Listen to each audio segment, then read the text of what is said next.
Hello students. तो जैसा कि आप इंग्लिश बोलने की कोशिश करते हैं लेकिन आप नहीं बोल पाते हैं क्योंकि आपको उनकी इंग्लिश मीनिंग नहीं पता होती है। लेकिन आज आपकी यह प्रॉब्लम दूर हो जाएगी क्योंकि हम जो डेली लाइफ में बोलते हैं उनमें से कॉमन 50 वर्ड्स में लाया हूं जिनकी मीनिंग को समझकर आपका फर्राटेदार इंग्लिश बोलना सीख जाएंगे। तो यहां मैं आपको कुछ नए एडवांस इंग्लिश वर्ड सिखाऊंगा, वह भी एग्जाम्पल के साथ, क्योंकि जब आप इन वर्ड का यूज करके इंग्लिश बोलोगे तो आपकी इंग्लिश एक प्रोफेशनल इंग्लिश लगेगी। ओके, सो फर्स्ट इज मेहनती, तो इसकी इंग्लिश मीनिंग है डिलिजेंट। अब जैसे ये एग्जाम्पल है, उनके वकील उनके मामले की तैयारी में बेहद मेहनती थे। Their lawyer was extremely diligent in preparing their case. Okay, अब सेकेंड वर्ड है विजय, तो इसकी इंग्लिश मीनिंग है कॉन्क्वेस्ट। नाउ एग्जाम्पल इज उन्होंने 1939 में दक्षिणी पोलैंड की विजय का नेतृत्व किया था। Now in English, he had led the conquest of southern Poland in 1939. Okay, now third is pagal. अब जैसे आपने इसकी इंग्लिश मेंटल भी पढ़ी होगी और मैड भी पढ़ी होगी, लेकिन आज मैं आपको इसकी एक न्यू इंग्लिश मीनिंग इसकी बताता हूं, lunatic. So now let's see this example. मेरा बॉस पूरा पागल है। It means my boss is a complete lunatic. Now fourth is क्रोधित, तो इसकी इंग्लिश मीनिंग है फ्यूरियस। जैसे वह अपने कुत्ते को अपने आंगन में घुसने की अनुमति देने के लिए अपने पड़ोसी पर क्रोधित था। He was furious at his neighbor for allowing their dog to run into his yard. Now fifth is फुर्तीला, so English is nimble. Now example is वह इतना फुर्तीला छोटा आदमी है कि उसने ऐसा कई बार किया। Means he is such a nimble little fellow that he did this several times. Now sixth is नौसिखिया, तो इसकी इंग्लिश मीनिंग है नोविस। जैसे एग्जाम्पल है, एक नौसिखिया के रूप में याद रखें कि अभ्यास परिपूर्ण बनाता है। As a novice, remember that practice does make perfect. Now seventh is समझदारी, so English meaning is prudent. जैसे उन्होंने कहा कि शोध करते रहना समझदारी होगी। He said it seemed prudent to keep doing the research. Now 8 is निराशाजनक, तो इसकी इंग्लिश मीनिंग है gloomy. अब जैसे यह एग्जाम्पल, हमारा एक सप्ताह निराशाजनक मौसम रहा। We've had a week of gloomy weather. Now ninth is विनाशकारी, तो इसकी इंग्लिश है ruinous. जैसे हालांकि छोटे किसानों के लिए बीजों की बढ़ी हुई लागत विनाशकारी साबित हो सकती है। For smaller farmers, however, the increased costs of seeds could prove ruinous. Now 10th is मंत्रमुग्ध, मतलब fascinated. तो अब इसका एग्जाम्पल है, मैंने जो देखा उससे मैं मंत्रमुग्ध हो गया। I was fascinated by what I saw. Now 11th is परंपरागत, मतलब conventional. एग्जाम्पल इज परंपरागत ज्ञान बताता है कि ऐसी रणनीति विलासिता की वस्तुओं के लिए काम नहीं करती है। Conventional wisdom suggests that such tactics do not work for luxury goods. Now 12 is अंधविश्वास, तो इसकी इंग्लिश मीनिंग है सुपरस्टिशन। जैसे मैं इस पुराने अंधविश्वास पर विश्वास नहीं करता कि 13 नंबर अशुभ है। I don't believe in the old superstition that the number 13 is unlucky. Now 13th is कर्जदार, तो इसकी मीनिंग है ओवे। जैसे यह एक अच्छा एग्जाम्पल है, मैं अपनी सफलता का श्रेय अपने शिक्षकों को देता हूं। I owe my success to my teachers. Now 14 is बदबू, मतलब स्टेंच। जैसे ये एग्जाम्पल है, चिंतित पड़ोसियों द्वारा पुलिस को सतर्क किया गया जिन्होंने गंदी बदबू की सूचना दी थी। Police were alerted by worried neighbors who reported a foul stench. Now 15 is मूसलाधार, तो इसको इंग्लिश में कहते हैं डाउनपोर। अब जैसे ये एग्जाम्पल है, शनिवार को मूसलाधार बारिश हुई। ऐसी बारिश हम में से बहुत कम लोगों को याद होगी। On Saturday, we had a torrential downpour of rain, the like of which few of us can remember. Now 16 is तुतलाकर, तो इसको इंग्लिश में बोलते हैं लिस्प। वह थोड़ा तुतलाकर जर्मन बोलता है, उसकी जीभ मुंह से बाहर निकलती है, उसके पास बताने के लिए बहुत कुछ है। He speaks German with a slight lisp, his tongue spilling out of his mouth. So much does he have to tell. Now 17 is सलाह मशवरा करना, तो इसकी इंग्लिश है पाव वाव। जैसे ये एग्जाम्पल है, हर साल मेरे पिता परिवार को यह चर्चा करने के लिए बुलाते थे कि हम छुट्टियों पर कहाँ जा रहे हैं। Every year my father would call a family powwow to discuss where we were going on vacation. Now 18 is दांत पीसना, तो इसकी इंग्लिश है ग्राइंड टीथ। जैसे लूसी एक पल के लिए इस पर सोचती दिखी और फिर हताशा में अपने दांत पीसते हुए चली गई। Lucy appeared to think this over for a moment and then walked away, grinding her teeth in frustration. Now 19 is अप्सरा, तो इसकी इंग्लिश है nymph. Example is उसे कांस्य बालों वाली अप्सरा के बारे में फिर से सपना आया। He had the dream about the bronze-haired nymph again. Now 20 is भड़काना, मतलब incite. जैसे उसने यहूदी विरोधी पर्चे बांटकर नस्लीय घृणा भड़काई। She incited racial hatred by distributing anti-Semitic leaflets. Now 21 is बाल बाल बचना, so English meaning is narrow escape. जैसे यह एग्जाम्पल है, जब उनका विमान तूफान में गिर गया तो वह मौत से बाल बाल बच गए। He had a very narrow escape from death when his aircraft came down in a storm. Now 22 is खाली समय, तो इसकी इंग्लिश मीनिंग है spare time. अब जैसे यह एग्जाम्पल है, सचिन अपना अधिकांश खाली समय टीवी देखने में बिताता है। Sachin spends a lot of his spare time watching TV. अब आपसे मेरा एक सवाल है कि आप अपने खाली समय में क्या करते हैं? इसकी इंग्लिश कमेंट में लिखिए और इसी के साथ यह बताइए कि आप अपने खाली समय में क्या करते हैं। नाउ 23 इज कलंक, तो इसकी इंग्लिश मीनिंग है स्टिग्मा। जैसे ये बहुत बढ़िया एग्जाम्पल है, एक अविवाहित मां होने के नाते अब वह सामाजिक कलंक नहीं है जो पहले हुआ करता था। Being an unmarried mother no longer carries the social stigma that it used to. Now 24 is हथकंडा, तो इसकी मीनिंग है गिमिक। एग्जाम्पल इज करों में कटौती का प्रस्ताव सिर्फ वोट जीतने का चुनावी हथकंडा था।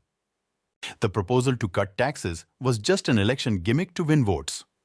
Now 25 is गुमराह, इंग्लिश मीनिंग है एस्ट्रे। अब यह एग्जाम्पल है, मुझे एक पुराने नक्शे ने गुमराह कर दिया था। I was led astray by an out-of-date map. Now 26 is अफवाह, तो इसकी आपने इंग्लिश मीनिंग पढ़ी होगी रूमर, लेकिन मैं इसकी दूसरी इंग्लिश बताऊंगा hearsay. अब जैसे ये एग्जाम्पल है, माना जाता है कि वे जल्द ही शादी कर रहे हैं, लेकिन यह सिर्फ अफवाह है। They're supposedly getting married soon, but that's just hearsay. Now 27 is भगदड़, तो इसकी इंग्लिश मीनिंग है स्टैम्पीड। अब यह एग्जाम्पल है, किसी को चोट नहीं आई, लेकिन मंडली घबरा गई और बाहर निकलने के लिए भगदड़ मच गई। Nobody was hurt, but the congregation panicked and stampeded for the exit.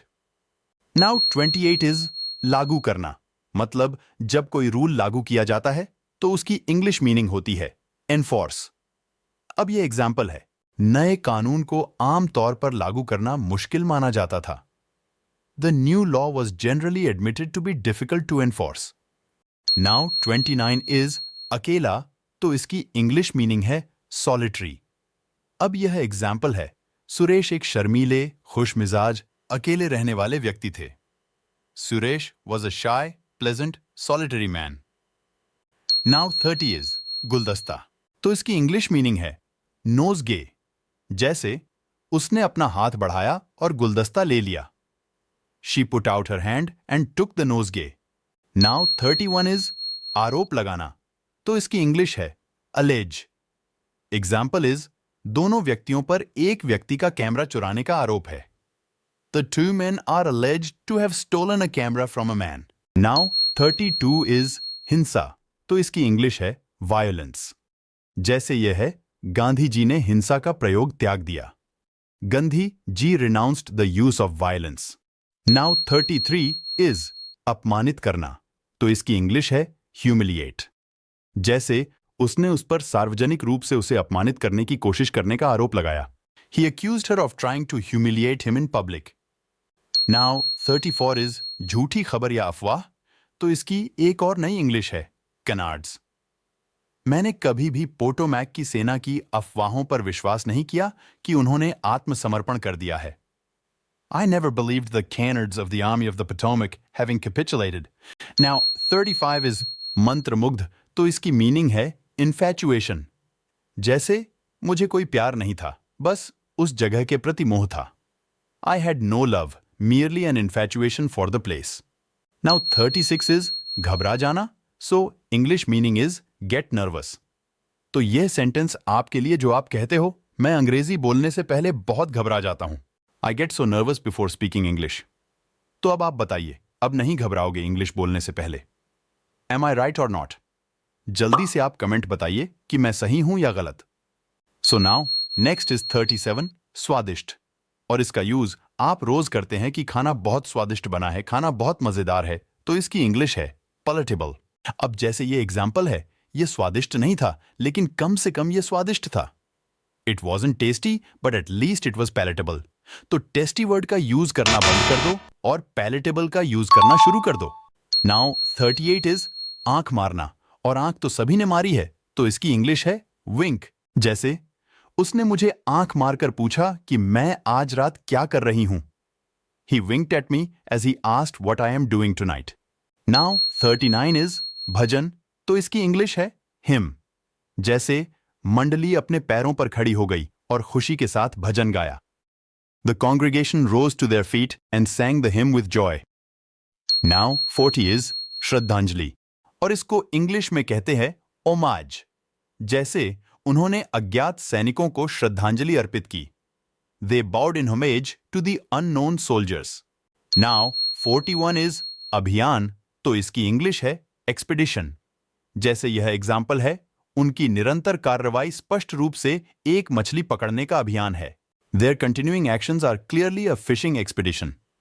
Now 42 is धोखेबाज, तो इसकी मीनिंग है imposter. Now example is कई धोखेबाज वेबसाइटें आधिकारिक वेबसाइट के समान दिखती हैं. Many imposter websites look similar to the official website. Now 43 is बदमाश या गुंडे, तो इसकी इंग्लिश है hooligans. अब जैसे यह एग्जाम्पल है, समाज में असली गुंडे वे हैं जो विचारों को खामोश कर देते हैं. The real hooligans in society are those who silence ideas. Now 44 is कामचोर, तो इसकी इंग्लिश है शिरकर. जैसे हमारे इस कार्यालय में कामचोरों के लिए कोई जगह नहीं है. We have no room for shirkers in this office. Now 45 is नाराजगी, so meaning is resentment. Now example this. महंगाई और बेरोजगारी की समस्याएं अभी भी बहुत आक्रोश या नाराजगी पैदा करती हैं. The problems of inflation and unemployment still cause a lot of resentment. Now 46 is बदनामी, और यह तो किसी को भी अच्छी नहीं लगती है, तो इसकी इंग्लिश मीनिंग है notoriety.